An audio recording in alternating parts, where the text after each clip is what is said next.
Thank you, Clive. Hello, I'm Claire Summers. Welcome to Wales Today. Tonight's headlines.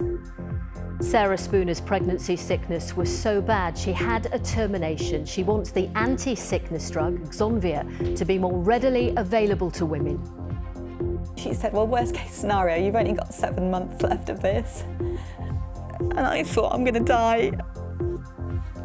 I can't do this for 7 more months. The Welsh Government said Zonvia is prescribed in exceptional cases where other treatments have failed. Also tonight. D-Day veteran Tony Bird, who's 101, had his medal stolen decades ago. Today, he was presented with replacements to honour his service. I'm delighted. My children will be very pleased to have it. I've got 3 children. I'll have to divide them up. No need for a mower. The flock of sheep helping out a housing association this summer to keep the grass down. Hello, we'll tell you about the players picked for the Women's Rugby World Cup.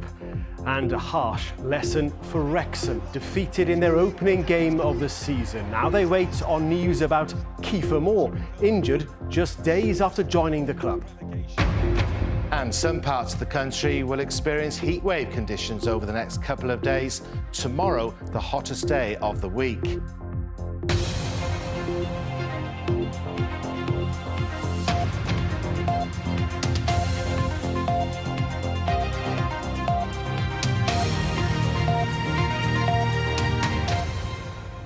Hello, good evening. A woman from Monmouthshire says she was so unwell with pregnancy sickness she had to have a termination.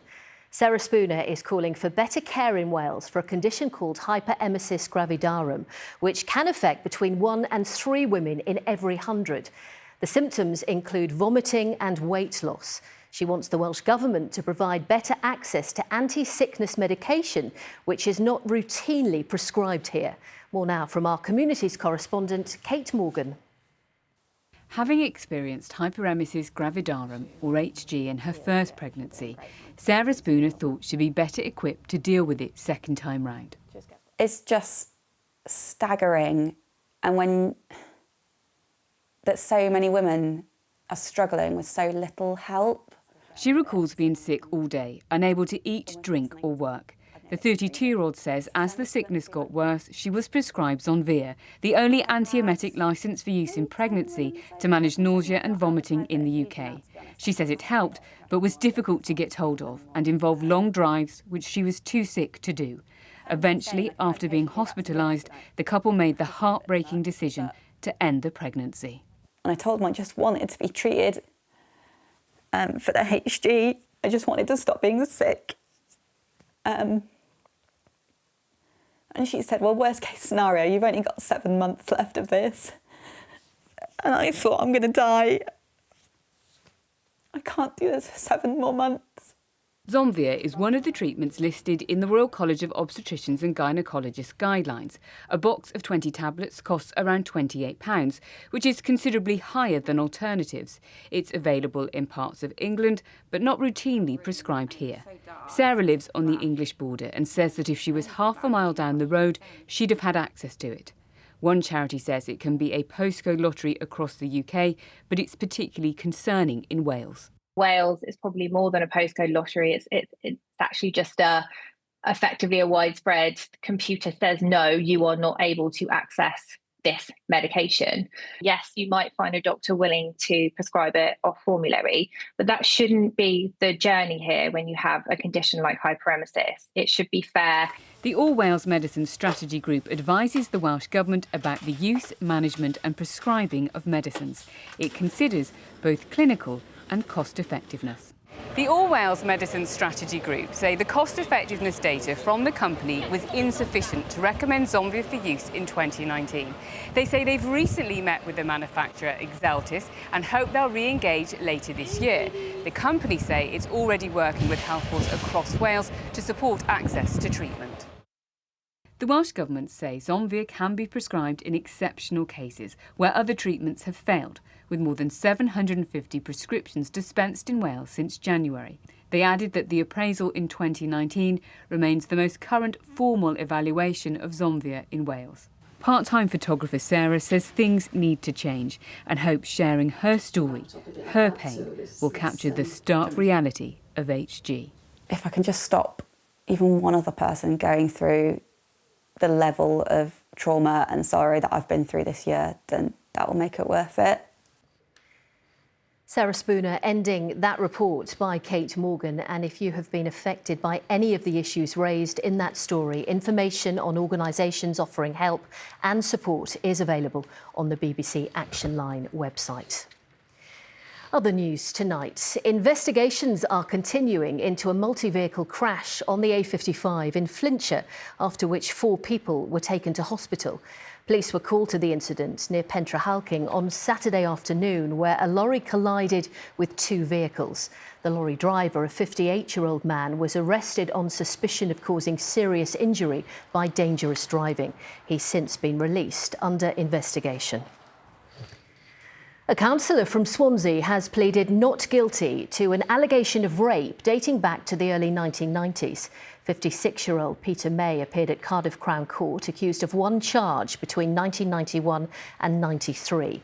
He was released on bail and a trial date was set for September next year.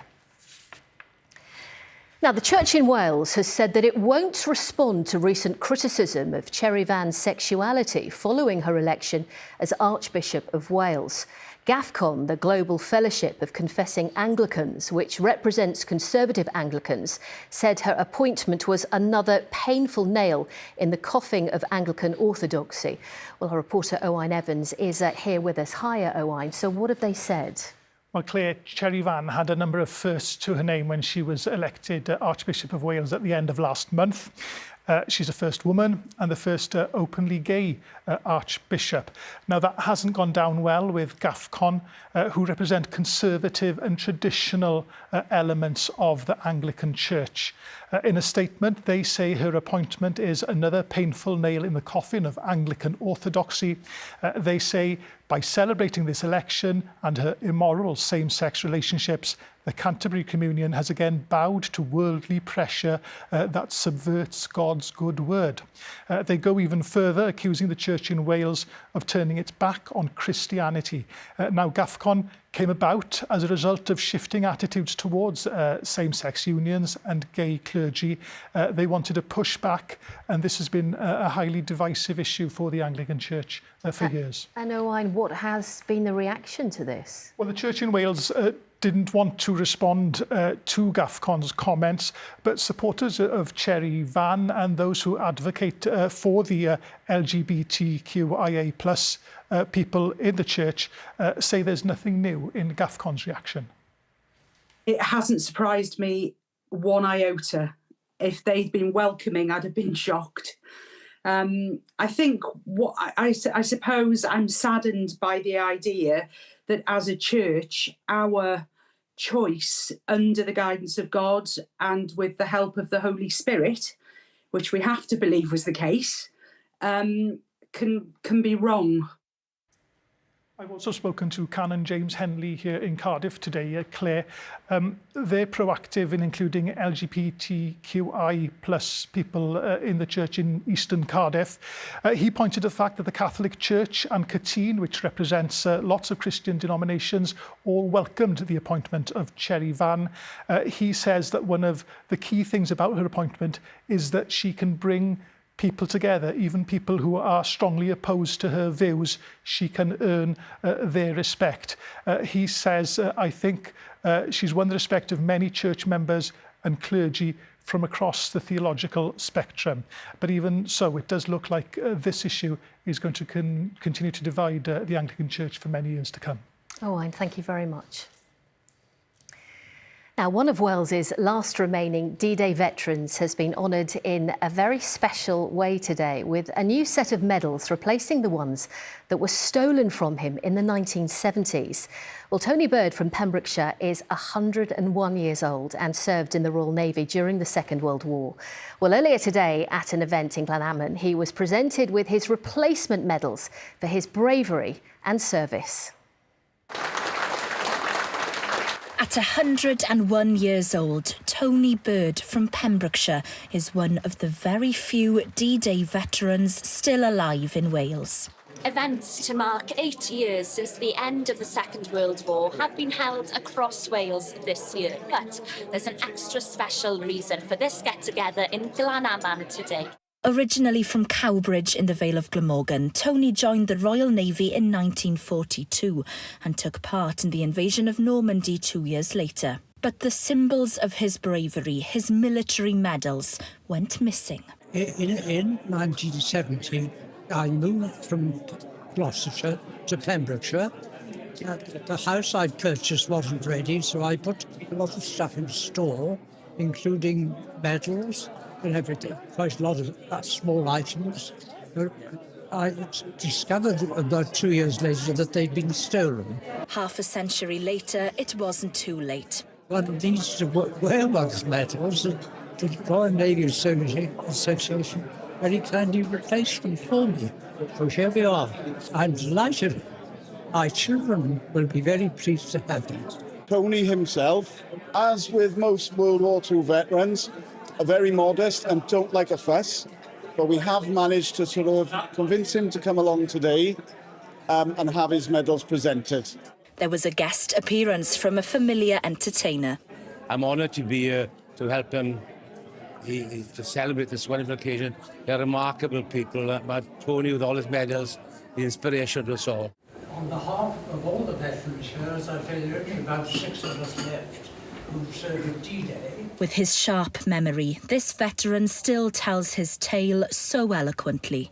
But these medals will help to pass on Tony's story to the next generation so that his bravery won't be forgotten. Larry Williams there joining Tony on his special day. Now, still to come on tonight's programme. The Wales squad is named ahead of the Rugby World Cup, which starts next week. We will bring you all the details. And some of us are in for another heat wave over the next couple of days. 32 Celsius in places tomorrow, but it's not all plain sailing. I'll tell you more later.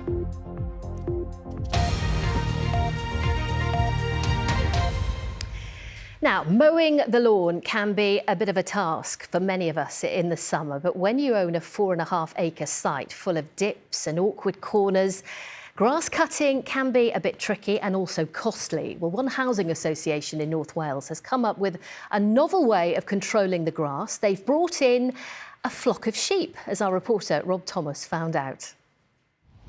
In the heart of suburban Rhws-on-Sea in Colwyn Bay, these once busy government buildings now stand empty.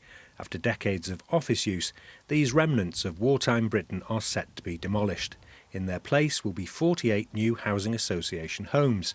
But by the time building work is ready to commence, the once well-maintained areas of lawn here would have run wild. Given the kind of vastness of the site, we needed to be having some sort of sustainable maintenance of the site whilst we kind of developed our plans. So this fitted in with our kind of carbon neutral kind of agenda, but also it was a low noise, cost effective way of maintaining the land. And obviously our new residents have kind of been well met by the local community. So before any humans get to call this site home, a dozen sheep have been moved in to do what comes naturally, brought down from the rolling hills of Llansamon 13 miles away for a summer stay at the seaside. They're very secured off here, there's good fencing here. We come down about twice a week to just double check on them and make sure the water's all right and running properly. And if the building regulations and plans will take a bit longer and they need them back here next summer, will you be happily coming down with more sheep then? Yeah, we'll be happy to be bringing them back down to keep the grass down again. Makes life easier for us and for Cartref economy. And where once the day began with the sound of arriving cars and human chatter, now it's the bleating of sheep that the neighbours are getting used to. I don't mind the sheep at all. I quite like hearing them. It's better than all the traffic, that's for sure. I feel like I'm in the countryside. We look over the hedges quite often just to see the sheep. But yeah, we like it. We get a taste of countryside, yeah. By early autumn, the sheep will be gone, but with the planning process likely to take some time to complete before building work can begin, there's every chance some of these sheep will be flocking back to the seaside next year too. Right, time now for the day's sports news with all the details. Here's Tom Moss. Hi Claire, we'll start with football tonight. Wrexham manager Phil Parkinson hopes Kiefer Moore's ankle injury will not be serious enough to affect the club's transfer plans.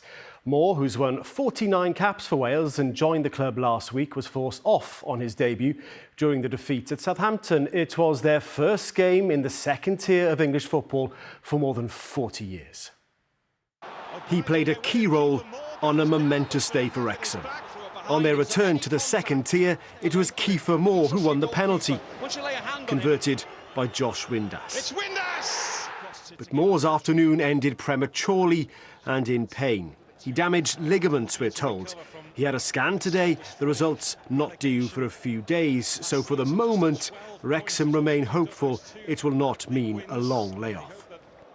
We know which areas we want to add to the squad before the window closes, and you know, obviously if the scan comes back and it's really serious, we will change it. We may have a slight change of thought process, but in main we're sticking to how we set out in summer with where we want the squad to be. Wrexham looked set for victory, but Southampton had the final word, scoring 2 dramatic late goals, denying Wrexham a win in their opening game. A harsh lesson, but the players insist there were plenty of positives. It shows the place where we're at that we're hugely disappointed with going away with a 2-run defeat there. When you come so close, 90 and 96 minutes, it's obviously even harder to take, but I think we'll take the opportunity to learn from it. We need to be more ruthless in front of goal and be more ruthless in our own box, but I think the positive thing was how disappointed we were. It means that we're only looking to go and better that.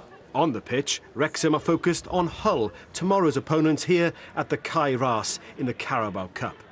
Off it, they're still interested in signing the Wales and Ipswich Town striker Nathan Broadhead, but the manager would not be drawn on that potential transfer today. Elsewhere, Swansea's championship campaign started with a defeat too. The Swans created the odd chance at Middlesbrough, this from Ronald, before Liam Cullen's header forced a save, but it was easy to deal with.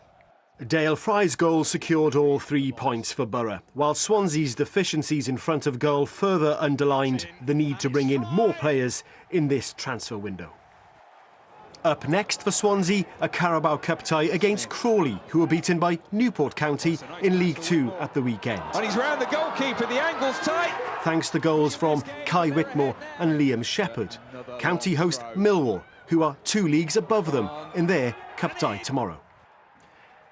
Rugby now, and Sean Lynn has named his squad for the Women's World Cup, which gets underway next week. All 30 players who featured on the summer tour to Australia are included, with Wales under-20s captain Branwen Metcalfe getting her first senior call-up. Co-captains Alex Callender and Kate Williams will once again lead the side. Here's Eleanor Rice. Little time to rest since a history-making test match victory in Australia. Wales's next challenge is a little closer to home as they prepare to cross the border for the Women's World Cup. Alex Callender and Kate Williams will continue as co-captains after leading the side against the Wallaroos this summer. But no confirmation yet whether Callender is fit. She left the field injured just minutes into the second test, returning to the sidelines on crutches to watch her teammates face defeat. Elsewhere in the lineup, keeping it in the family, 2 sets of sisters have made it in to the 32-woman squad. Branwen Metcalfe is the only uncapped player on the side, getting the call-up alongside fullback sister Nell. While Gwenllian and Alor Pearce, who first played together at last year's Six Nations, are also named. It's an exciting group for me, and it's a group that can thrive, I think, at this World Cup. And I think, as a Welsh nation, I think getting to the quarterfinals will be a good expectation. They've been working hard in training. I think they've had a grueling pre-season because everyone spoke about maybe they weren't fit enough during the Six Nations. But speaking to some of the girls and, seeing stuff on social media, they've been put through their paces and they've left no stone unturned. So, that's where you've got to put the graft in. And I from what I hear, they absolutely have. The competition gets underway next week. Wales's opening game is on the Saturday in Salford, a home nations clash against Scotland. The following week, Salford again, its world number 2 side, Canada, before a final group stages fixture in Exeter, facing Fiji, led by former coach Johan Cunningham, on the 6th of September. If they finish in the top 2, it's onwards to quarter-finals in Bristol. Head coach Sean Lynn said it's the strongest squad they could have selected and that they're determined to do the nation proud. And see how they get on. Every single match is live here on BBC Wales Television and the iPlayer. Well, it's not the only World Cup taking place this summer. Later this month, a team of 8 women who've experienced homelessness, mental health issues or addiction will represent Wales at the Homeless World Cup in Oslo. They'll be joining more than 500 footballers from 48 nations. It all starts a week on Saturday, and Kerry Coleman-Phillips has been catching up with some in the squad. So the final preparations are going on behind me here with the players, and there is a real buzz of excitement. For some, this trip to Norway is the opportunity of a lifetime. Now, I'm joined by the team coach, Joe Price, a former Wales international. Joe, what has it been like to work with this group of women? Oh, it's been my absolute privilege to work with this group of women. They've been fantastic. They're so inspirational, and I think that everybody has their individual story. They work so hard, and to overcome the adversity that they have faced, to be able to get themselves to this point is truly inspiring. They've been incredible. Yeah, they come from all different backgrounds, don't they? But one common love, a love of football. I mean, it's more than just a game to them. It's changed their lives, hasn't it? Oh, most definitely. And to be able to represent Wales on the biggest stage at the Homeless World Cup, with it being the 20th edition as well, and I think that this tournament in particular has had the most amount of teams enter. So yeah, it's been incredible, and what a journey it is for these women to be able to go and represent us at the Homeless World Cup. Now, Tor, you've been given the honour of captaining this team. You've got the dragon there on your chest. How proud a moment is this for you? Yeah, it's a very special moment. You know, this time last year I was in quite a bad place with mental health, and getting through that door, my first street football session, being supportive, non-judgmental. You know, I wouldn't be here today if it wasn't for that first session, actually having the guts to get there. So to be captain, walking out with a fantastic group of girls, you know, it's amazing, and I'm sure they're as proud as me as I am of all of them as well. And thank you, Joe. No, they you know, definitely with you behind, without you, Joe, honestly, I say that all the time, like, without you believing in us, I don't think any of us would have been here, so thank you, Joe. No, it's all you. And Georgia, it's had a massive impact on your life as well. Yeah, 100%. So I stopped playing football through difficulties with mental health, and then I found street football, and it just reignited my passion for football. And it's just great. It gives you confidence, strength, belief, and it just shows you that there is like light at the end of the tunnel, especially when you're part of something that's bigger than yourself, and to me that's street football. Yeah, there's a real family feel here, isn't there? Yeah, definitely friends for life now. Yeah, definitely. She's not getting away from me that easily. Now, I know you've been inspired by Wales at the Euros, and I know you're not just going out there to make up the numbers. Absolutely not. Absolutely not. We are the most competitive girls you'll probably ever see at training. You know, we've had injuries, a few of us are injured, but yeah, we're definitely going to go out there and prove our worth, aren't we? So, and I think overcoming those injuries as well just shows how hard you've worked to get here. And, and I think that everybody should be so proud of themselves. And we're definitely not going out there just to make up numbers. To win. To win. Well, girls, I wish you the very best of luck, and they'll be flying out to Oslo now a week on Friday, ready to kick off their campaign on the 23rd of August. Yes, all the best for Norway. Let's get the weather forecast now for back home and talk of a heat wave. How hot will it get? Derek has all the answers. Hello. Hi, Thomas. Well, 32 Celsius, 90 Fahrenheit is likely in places tomorrow. Some parts of the country experiencing another heat wave over the next couple of days. Temperatures will drop a bit on Wednesday and Thursday, but staying above average with another heat wave possible next weekend. Back to today now, and well, it was lovely in Conwy this morning with plenty of hazy sunshine there. Warm as well, but it hasn't been all plain sailing today. An upper trough brought cloudier skies to Loreni in Pembrokeshire, together with a few spots of rain. But despite the cloud, temperatures have been on the rise, 27 Celsius in a few places this afternoon. Tomorrow will be even hotter, 30 degrees, 32 in the capital, that's 90 Fahrenheit.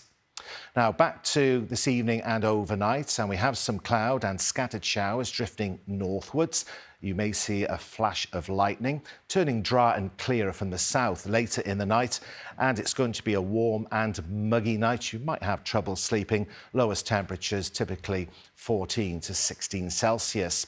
On into tomorrow then, some patchy cloud in the morning, maybe the odd shower from that, but it will turn fine and sunnier as we go through the day, and hotter than today, temperatures soaring into the high 20s or low 30s Celsius. Again, it will feel sticky with not much in the way of a breeze.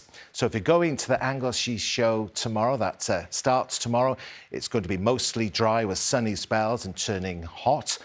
And then on Wednesday, temperatures drop a bit, but still warm and dry with sunny spells and a moderate south to southwesterly breeze. Now on into tomorrow evening and overnight, and low clouds in the southwest will become more widespread as we go through the night, giving some mist and fog patches. And again, it will be a warm and humid night. Wednesday will start off with this low cloud and mist, but that will clear during the morning. Most places then dry with sunny spells, just the outside chance of a shower or thunderstorm. Temperatures not quite as high as tomorrow's values, but still very warm or hot. A little bit cooler on some western coasts with an onshore breeze. So on Wednesday into Thursday, a cold front will move eastwards across the UK, and then high pressure will establish itself later in the week and into the weekend. So for Thursday, there will be some cloud and a few showers, which could be heavy in places, but it will turn drier and clearer later in the day, and feeling cooler and fresher on Thursday, but temperatures still above average. Friday looks dry with sunny spells and warmer again, and then for the weekends we could be in for another heat wave lasting into Monday, Claire. Derek, thank you very much. The headlines for you before I go. A woman from Monmouthshire says she was so unwell with pregnancy sickness she had to have a termination. Sarah Spooner is calling for better care in Wales for a condition called hyperemesis gravidarum. She wants the Welsh Government to provide better access to the anti-sickness medication Exonvia, which is not routinely prescribed here. And replacements of World War II medals stolen from a D-Day veteran from Pembrokeshire in the 1970s have been presented to him. In an event this morning, 101-year-old Tony Bird was given the medals to honour his bravery serving in the Royal Navy. I'll be back with an update for you after the 10 o'clock news, but that is Wales Today from me and all of us here. Good night.